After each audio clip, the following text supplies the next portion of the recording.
Hello, welcome to another episode of Lectures of Fallen Wisdom. Today I'm going to talk about the importance of bliss with immunity.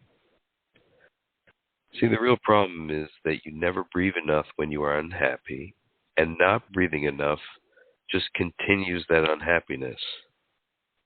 You get caught in a cycle of non-breathing that drives you to be so unhappy that you can't get your breathing back. And so then you walk around in a state of utter dissatisfaction at all times.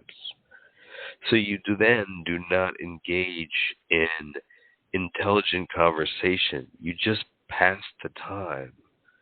You're not trying to actively inspire at all. You're just kind of like sitting around and waiting, just like everybody else.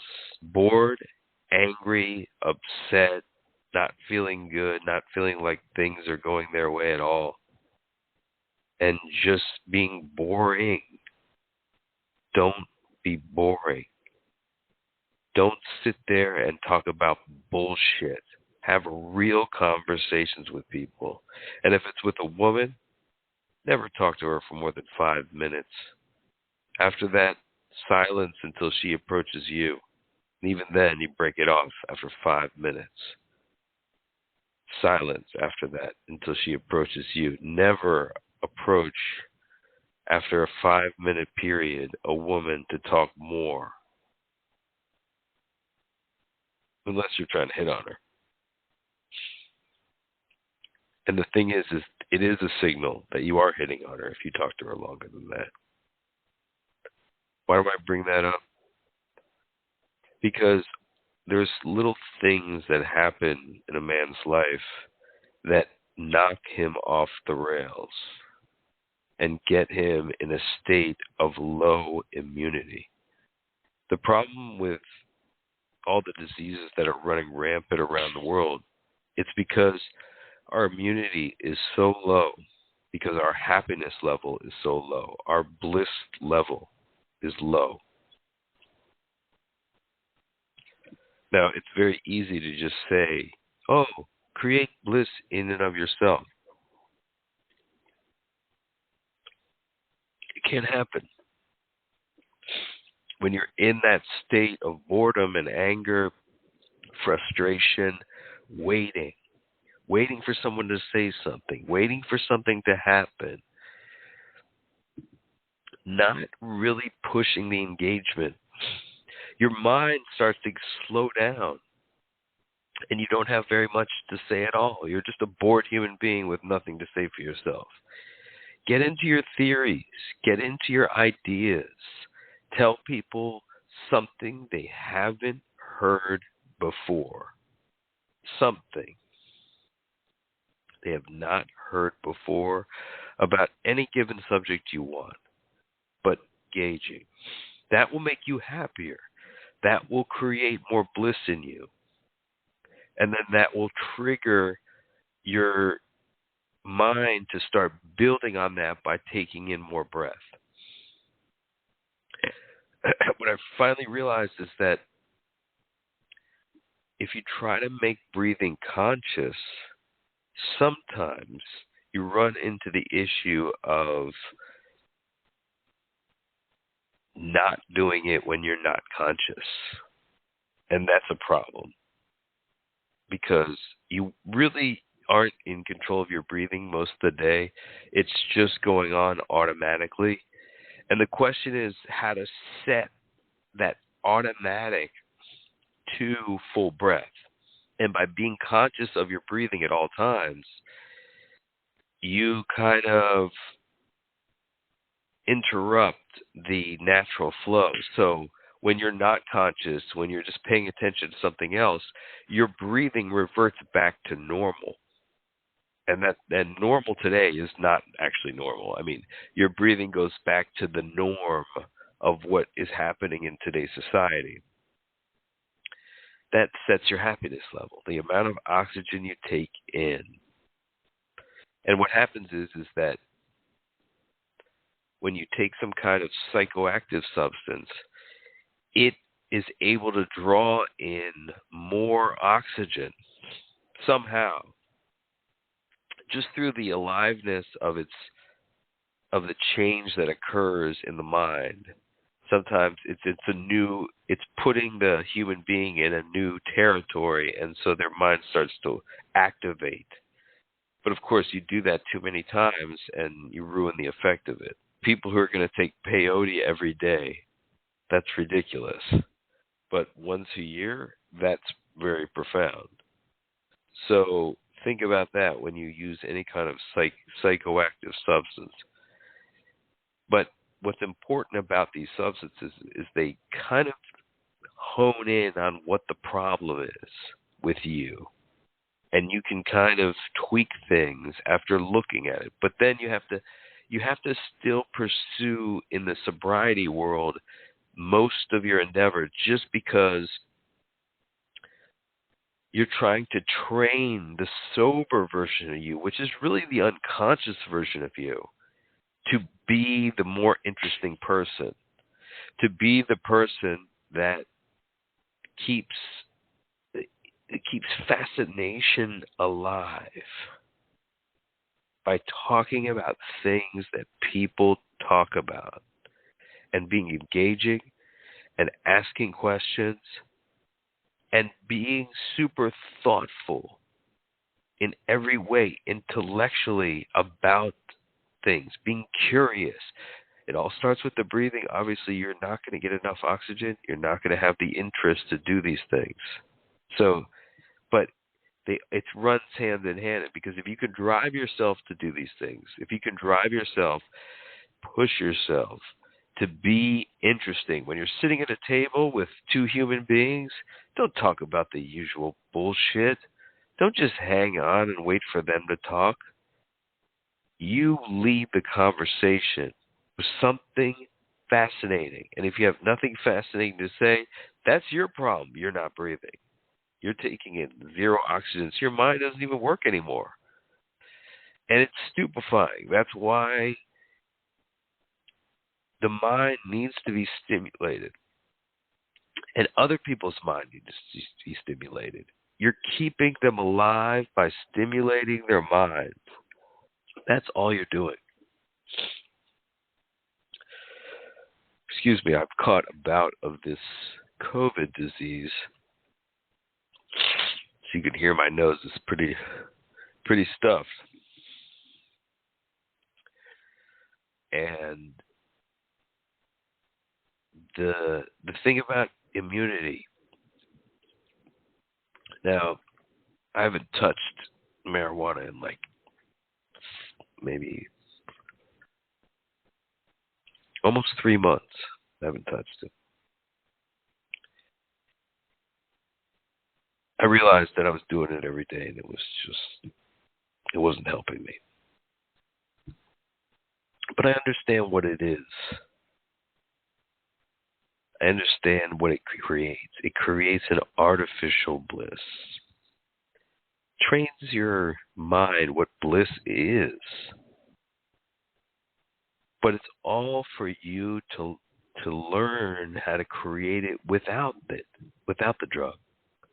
Because if you can do that, that's paradise. If you need a drug to create bliss, that's hell. Because you're dependent on whether or not you can get that drug. And guess what? When it comes from a drug, it's a diminishing return. Your bliss goes lower the more you do it. Now and then, so I had COVID. I'm like, all right, I need to artificially increase my bliss to fight off this disease. So I took a hit.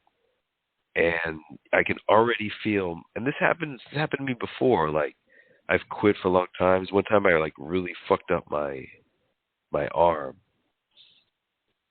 I tore it to shreds with some glass. And the healing was going very slow.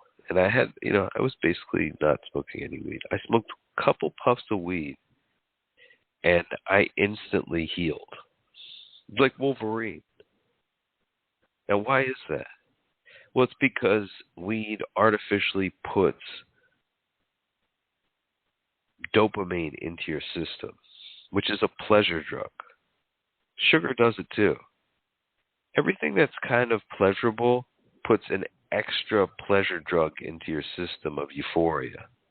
And what was interesting was that I started to feel that dopamine feeling when I started getting sick. And that's because when you're scared about your health, your anxiety level goes up. That increases your cortisol. And there's a whole chain reaction which ends up dumping more dopamine. The fight or flight response creates dopamine. Anything that's trying to make your mind more active, more able to think on a very granular level, which is always necessary for survival. So it's good that it increases your heart rate. It pumps for more oxygen in its own way. And you can assist it by taking in the breaths. Now, the last episode was very short. It was just about the inhale and how important that is. Because if you're not inhaling, then you're not taking in the oxygen, and like whatever you let out, the best rate to let it out is a tiny bit slower. I used to have this idea of a merman breathing, and you can do that too for a little while. It's where you just take a deep breath and just hold it and let it out slowly over like 5 minutes. And doing that, like taking in oxygen and just making sure you absorb every ounce of it before you blow out the remnants. Because the faster you breathe, the more oxygen is actually escapes your mouth and your system. So you can absorb more oxygen by holding it in a little bit longer. So I had this idea, why don't we just be mermen? Because we were aquatic beings, and we were no doubt very akin to dolphins in the sense that for a long time, human beings were a water ape. This kind of explains why we don't have so much hair on our bodies. We decided to start living on land and, think about how much moisturizer we need. And we need to take a shower every day. Why? Because it's like a fish out of water needs to get himself wet, like at least once a day. So fish that start learning how to walk on land, which is how evolution was supposed to have occurred, kind of repeated in the ape world. When we aquatic apes, the people of Atlantis, if you will, when we decided to start living on land, that's what we did. But just talking about that, talking about how to, the main thing of trying to get from a state of bored dissatisfaction where you kind of, breathing is important, but you're not doing it. Breathing is the only thing that's going to get you out of the feeling of hopelessness, but you still don't do it enough to get you out. And this is like the eternal problem of man. It drives capitalism, so it's become a perfect engine for the vast cancer of humanity that has been spread all over this world. It's a place meant to cater to dissatisfied people. If we were all satisfied, we would have never created this monster. We would have never created this technological maelstrom that's ultimately going to kill itself. We would have just stayed on the land very well, just primitive. It's the dissatisfaction that was the mother of invention here in this modern world. And so some would say it's a great thing. We look at this vast technological society that we created based solely on the bred dissatisfaction created. Was it created or is it just kept there? I mean, as a child, you don't have it. As a child, you want to engage. As a child, your mind is boom, boom, boom, active. But as you grow up, you're constantly kind of told, shut that shit down. Be. Watch TV. That's the thing. There's a certain level of there is a certain level of happiness that you get from watching TV, and it trains your non-watching TV self to have a lower level of happiness. If that makes any sense. That's why TV is, and it's the same thing for drugs. If you use consistently drugs to make yourself feel happy, or to, it's essentially like you just need something that engages your mind so that it's not having those negative thoughts. And that's why interesting conversation is so important. And just writing something interesting, that blocks the TV. Like you want to keep yourself watching less TV, then you have to do more interesting things.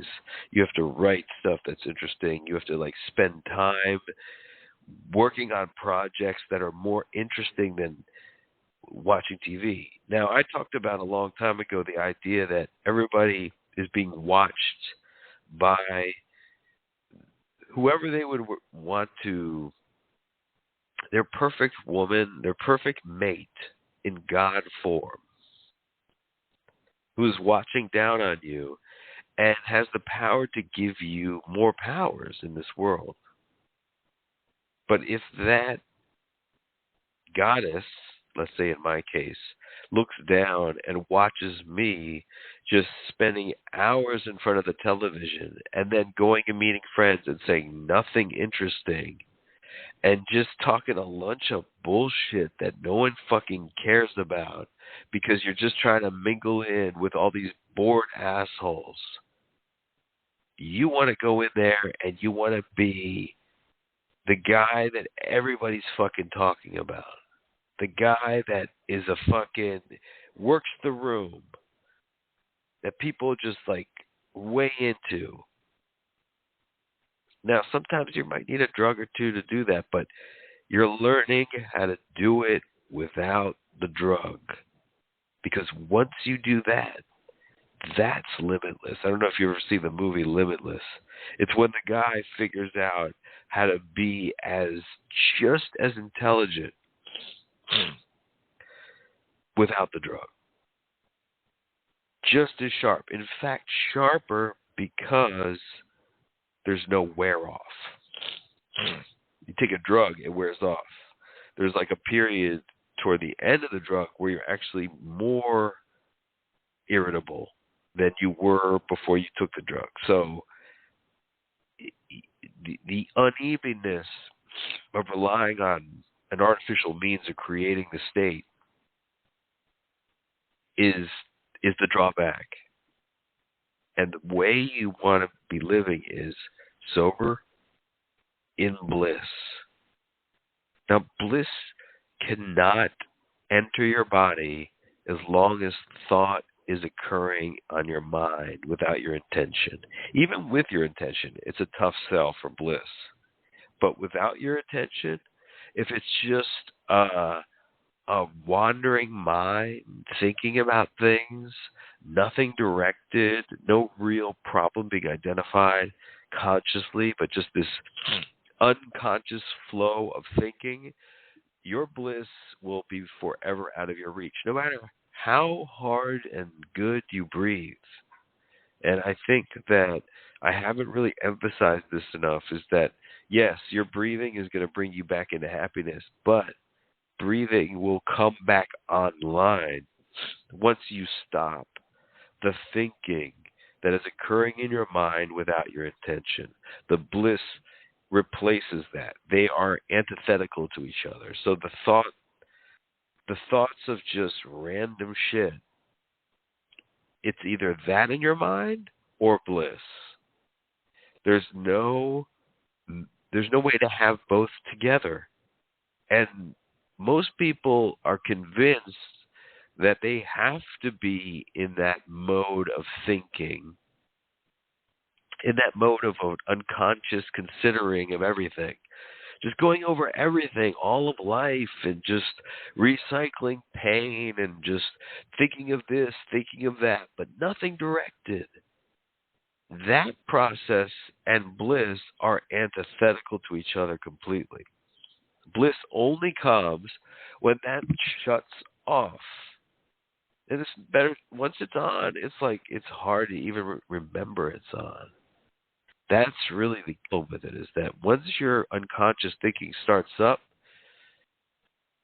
it's almost impossible to turn off. So now in moments of clarity, you might look back and be like, oh yeah, that's what happened there. In the moment, you have no ability to control it. So then the question becomes like, as much as you preach about this lectures of fallen wisdom, bliss, and all that, you've still never given the answer of how to achieve this.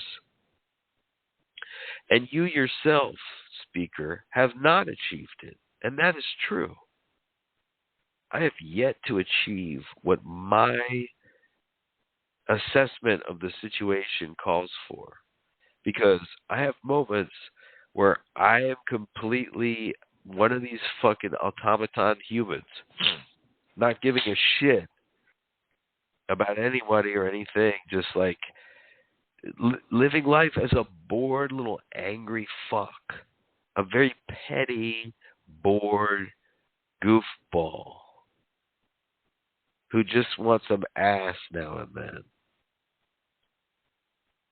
You're just like, you start thinking on a very basic, egoistic bullshit level. And I'm just as guilty as that as anyone else. But I have my moments where I realize, okay, that is unhappiness. If your ego is active, your happiness is not. The ego-derived happiness is pain masquerading as happiness. You're creating pain and then experiencing the absence of the pain. Your ego gets gratified by something you did underhandedly. And within the small circumference of your small, little, puny ego, there is a little bit of warmth and happiness there. But it doesn't last. We want long-lasting bliss. As far as I'm concerned, you cannot get sick while bliss is in your heart. But if you're walking around being bored and not having a good time and thinking a drug will help you have a good time and we're just wishing you could just do a drug and have it make you feel good, right there is like, that's your dying. You're a dying human. And if you're taking drugs to make bliss in yourself, dying human, very rare kind of psychedelic substance. Very rare. And, even tobacco, it has its place, but very rare. Usually I advocate 3 days of total fasting. Go to the mountaintop at sunrise on the third day and get some natural tobacco in a pipe and smoke it as the sun rises. Like once a year, twice a year, something like that. 4 times a year, but whatever. Enough to make it sacred. Nothing sacred is done habitually. And it shouldn't be something that You need to feel bliss, because being reliant on it will put you in a position of worse. The lows are lower and the highs not consistent. That is the ultimate problem with drug-derived bliss. Yes, it basically, but you just understand how these drugs work. Conscious thought, and that allows for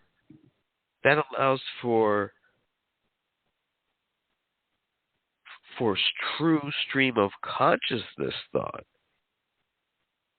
true stream of consciousness thinking, where you're thinking intentionally instead of thinking randomly. So a good way to do this is, look, some people have a real problem just turning off their thoughts, because yes, they might turn them off, but the minute you try to turn them off, they just come right back. So maybe the move is to just turn them off and think about something consciously. Now, I've always advocated thinking of your closest memory, your best memory. And what that does is it just should invoke the pleasure memory that will then kind of sometimes jolt you into understanding where the bliss is in the moment. You're in every moment you're being asked to recreate this bliss. And the problem is, with each moment you get derailed from your project. If you have this like real conscious effort to just breathe all day long, like you'll get some results from that. Give you the satisfaction of living life in a way that's interesting. Now, your body is not a free being. Like, I'll be like, go do interesting things, and like you'll listen to this, then you'll go watch a show. So, and I'll go watch a show. So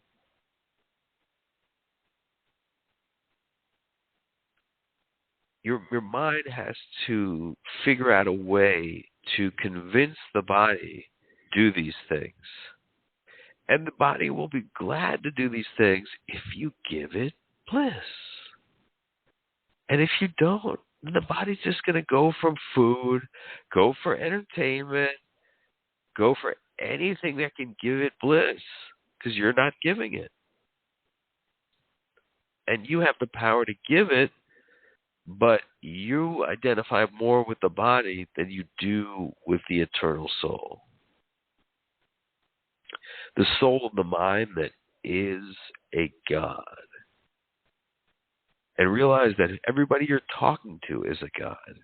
You should call people God to their face. If they're a guy, you can call them God. Be like, yeah, that's right, God. Hey, God, come here. Just refer to them as God. You can do it to women. It's fine. It's similar to calling everybody king or queen. It's fine too. Just understand that what you're dealing with is a very self-limited God that came down here and decided to live amongst us in the physical world, and to see if it too would go to the dark side. And some of them did, but it's not. It's temporary. Okay, everything is temporary. Everybody lives in a parallel. Like all these shootings that took place, those kids, they lived on in parallel universes just fine. Grew up. I'm not saying it's not sad, but the suffering that you see, if that's something preventing your bliss, realize what's going on, okay? Don't let that interrupt it. The reason why all these mass shootings is people don't teach people how to be happy. People try to teach people how to get a career, how to operate this or that machinery, but how to operate the machinery of the mind so that you just realize what's causing the lack of bliss in you, and it's that thinking of just random thinking, to think about a topic you want to think on. Instead of a random one, a specific one.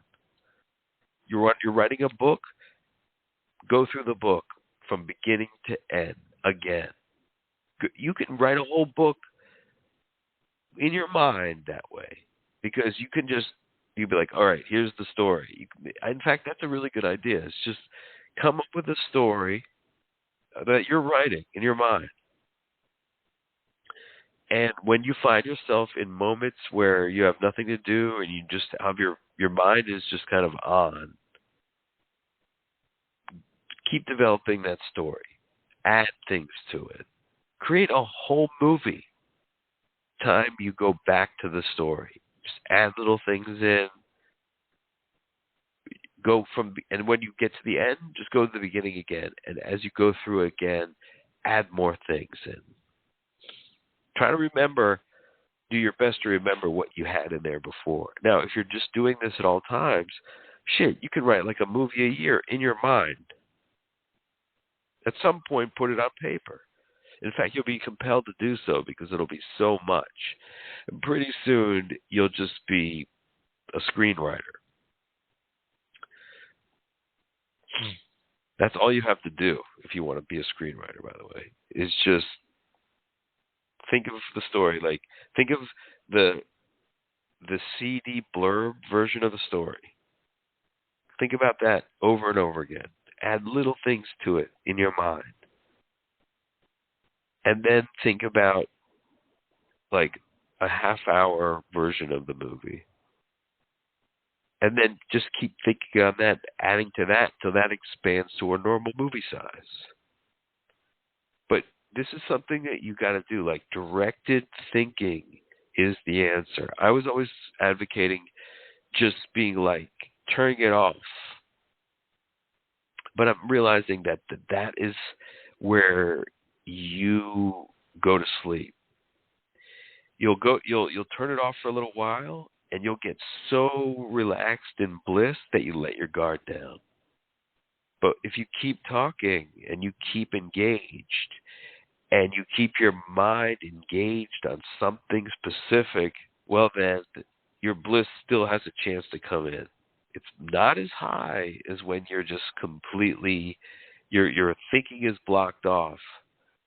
But it's hard to say, because when we are in bliss, our mind is usually actively engaged also, because it drives us to that. So when we're not in bliss, our minds are not active and we're just bored. We're waiting for something to happen. And it's ridiculous. You become a boring human. So don't let a moment pass without saying something fascinating and driving the conversation into more fascinating territory. Oh man, this COVID's kicking my ass. Listen,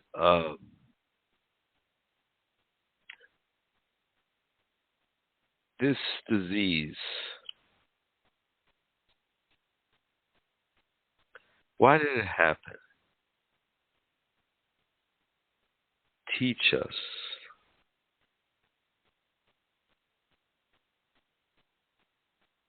We looked at it as just this respiratory issue that we could use like blockers to fix or to block, to make the spread slower, knowing that the spread would just eventually occur. But the real way to have dealt with this is to strengthen our immune systems, to make sure that you never put anything in your body that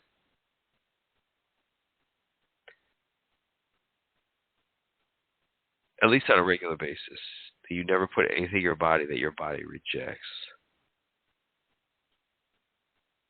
Your body is not a trash can. of bad decisions. Those come because you live in a world of unhappiness. And so your immunity is the key. If they just focused on that, there would be no deaths of COVID. It would have become a very minor disease. It's spread on dissatisfaction and unhappiness.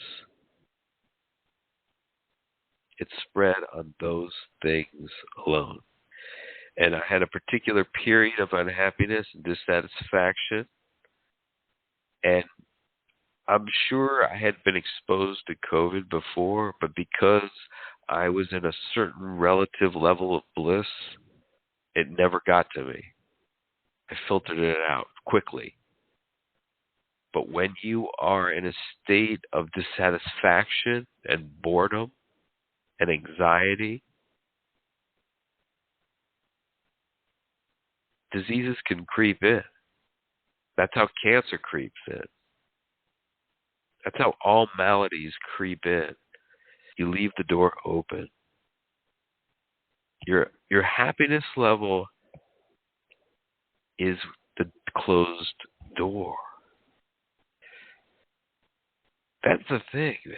It's like people are going about happiness backwards. They're like, oh, I'll be successful, I'll have money, and then I'll be happy. It's just like, no.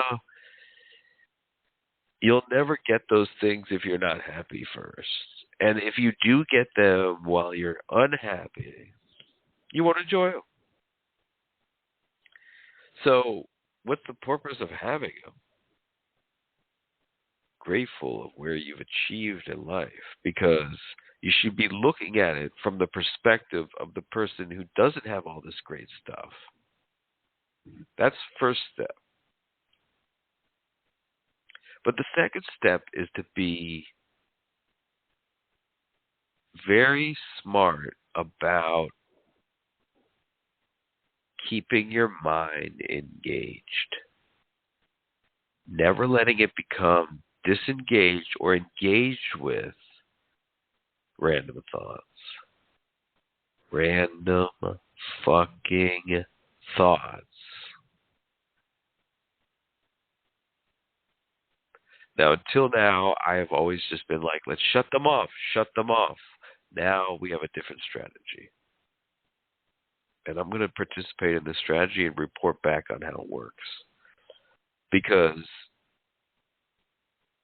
we're wasting our time here, man.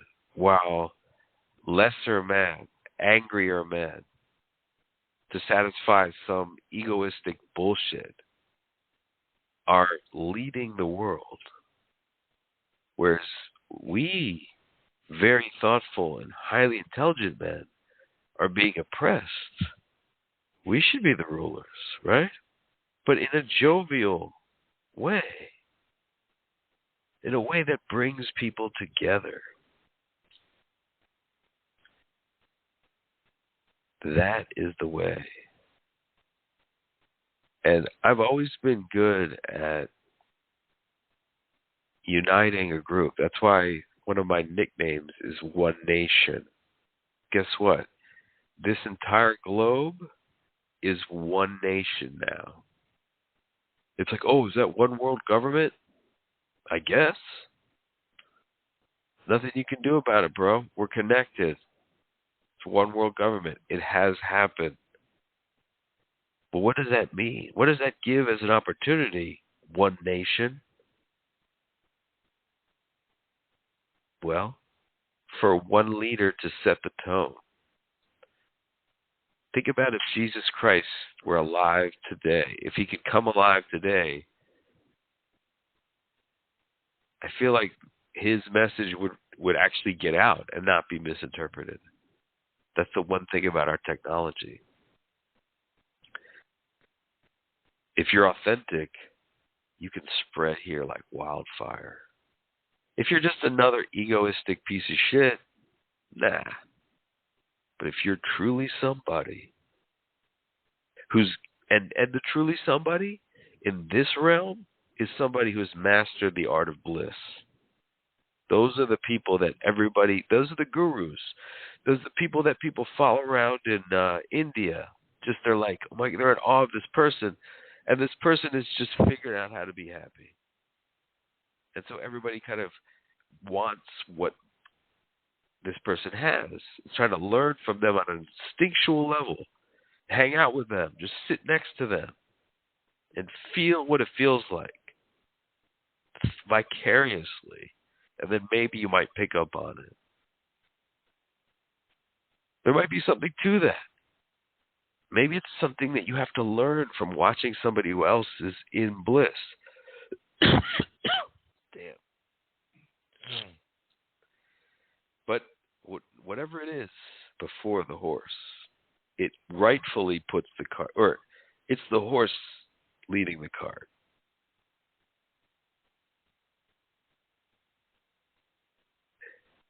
Bliss is the horse leading the cart. Bliss is the blocker and the immunity builder. Bliss is the absence of random thoughts. Bliss is the natural state of the human mind.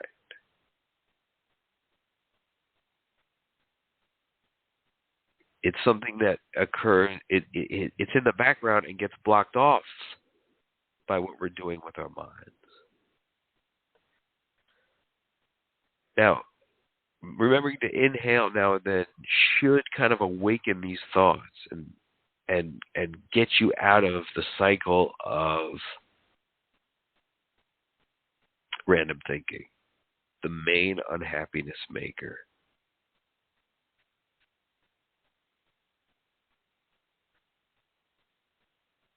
And you really can't depend on any factual information that you believe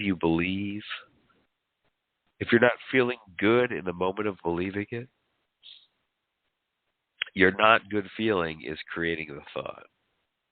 Sorry. It's just the way it is. I better end this before I sneeze right into this microphone. But I will conquer this disease.